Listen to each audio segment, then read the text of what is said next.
नमस्कार मित्रमैत्रिणींनो, माझ्या यूट्यूब चॅनलमध्ये तुमचं स्वागत आहे. अधिक महिन्यात जावयाला वाण द्यायचंय. जावयाला वाण द्यायचं असेल तर भरपूर व्हिडिओ तुम्ही सोशल मीडियावर पाहिले असेल. अनेक कथा ऐकल्या असतील, वेगवेगळी माहिती सुद्धा बघितली असेल. पण जावयाला वाणात नेमकं काय द्यायचं आहे आणि हा संपूर्ण विधी कसा करायचा आहे, या सगळ्या मागचा सुंदर संस्कार नेमका काय आहे, याबद्दल आपण सविस्तर माहिती ह्या व्हिडिओमध्ये जाणून घेणार आहोत. कारण ही फक्त एक धार्मिक प्रथा नाही, तर लेकीचा संसार सुखी, समृद्ध आणि आनंदी राहावा म्हणून आई वडिलांनी प्रेमांना दिलेला आशीर्वाद मानला जातो. मग हा व्हिडिओ शेवटपर्यंत नक्की पहा, कारण तुम्हाला या परंपरेबद्दल अशा काही गोष्टी समजतील ज्या कदाचित याआधी तुम्ही कधी ऐकल्या नसतील. चला तर मग जाणून घेऊया अधिक मासात जावयाला वाणात काय द्यावं आणि संपूर्ण विधी कसा करावा. तर अधिक मासात लेक जावयाला घरी बोलावून त्यांचा सन्मान करण्याची महाराष्ट्रात खूप सुंदर परंपरा आहे.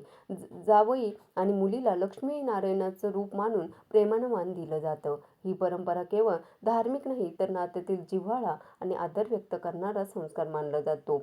जावई आणि लेकीला घरी बोलवल्यानंतर सर्वप्रथम घरातील देवांची पूजा केली जाते. त्यानंतर जावई लेकीला पाटावर बसून त्यांचा मानाने सत्कार केला जातो. मग अधिक महिन्यात यासाठी कोणता दिवस निवडावा, तर सामान्यतः अधिक महिन्यात कोणताही शुभ दिवस निवडून जावयाचा मान केला जाऊ शकतो. पण परंपरेनुसार काही दिवस अधिक महत्त्वाचे मानले जातात.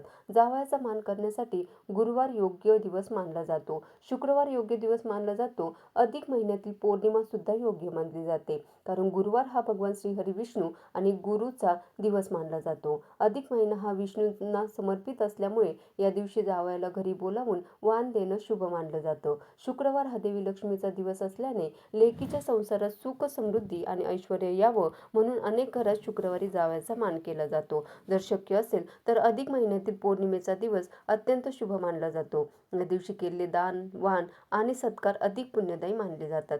शिवाय काही कुटुंबात पंचांग पाहून शुभ मुहूर्त किंवा दोन्ही कुटुंबांना सोयीचा दिवस ठरवला जातो, कारण या परंपरेमागे मुख्य भावना प्रेम, आदर आणि आपुलकी असते. आता जो दिवस तुम्ही ठरवाल त्या दिवशी जावई आणि लेकीला घरी बोलवावे. सर्वप्रथम घरातील देवांची पूजा करावी. त्यानंतर जावई आणि लेकीला पाटावर बसून त्यांच्या मानाने सत्कार करावा. सुरुवातीला जावयाच्या कपाळाला अक्षता लावाव्यात, मुलीला हळद कुंकू लावावे.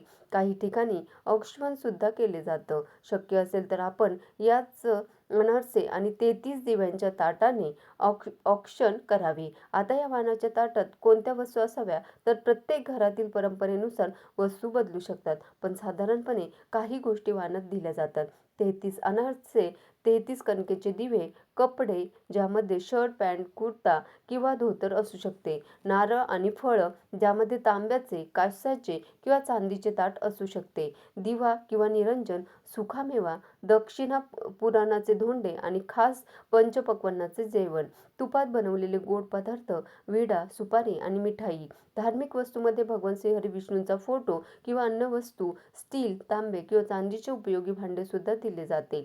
तांबे, कांसे किंवा चांदीचे कोणतेही ताट असेल तर त्या ताटामध्ये आपण या संपूर्ण वस्तू सजवाव्यात. आजकाल काही जण आधुनिक पद्धतीने घड्याळ गिफ्ट किंवा घरात उपयोगी पडणाऱ्या वस्तूही देतात. ते वाण जावयाला आदराने द्यावं. वाण देताना मनोभावे प्रार्थना करावी. लेकी जावयाचा संसार सुखी राहो, घरात समृद्धी नांदो आणि भगवान श्रीहरी विष्णूंची कृपा सदैव राहो असं मनात बोलावं. त्यानंतर जावयाला प्रेमाने पुरणाचे धोंडे, गोड पदार्थ आणि पंचपक्वान्नांचे जेवण वाढावे. अधिक मासात जावयाला प्रेमाने जेवू घालणं हे अत्यंत शुभ मानलं जातं. विधीच्या शेवटी जावई आणि लेकीचे आशीर्वाद घ्यावे आणि आनंदाने निरोप द्यावा. या परंपरेमागचा खरा अर्थ काय, तर ही परंपरा केवळ भेटवस्तू देण्यापुरतीच मर्यादित नाही, तर दोन कुटुंबांमधील प्रेम, आदर आणि आपुलकी वाढवण्याचा सुंदर संस्कार आहे. लेकीचा संसार सुखाचा राहावा, घरात आनंद आणि समृद्धी यावी, हाच या परंपरेमागचा मुख्य उद्देश मानला जातो.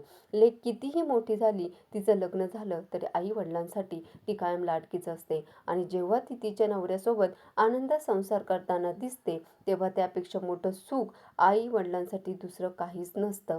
म्हणूनच अधिक मासात लेक आणि जावयाला घरी बोलावून त्यांचा मान केला जातो. कारण जावई हा फक्त पाहुणा नसतो, तर आपल्या लेकीच्या आनंदाशी जोडलेली एक व्यक्ती असते. वाहनात दिलेली प्रत्येक वस्तू ही फक्त भेट नसते, तर त्यामागे आईवडिलांचं प्रेम, काळजी आणि आशीर्वाद दडलेला असतो. माझ्या लेकीचा संसार कायम सुखी राहो हीच भावना या सुंदर परंपरेमागे असते. अधिक महिन्यात जावयाला वाण देण्याची ही परंपरा आपण सगळ्यांनी ऐकलीच. कोणी 33 अनारते देतात, कोणी 33 दिवे, तर कोणी कपडे, दक्षिणा किंवा गोडधोड देतात.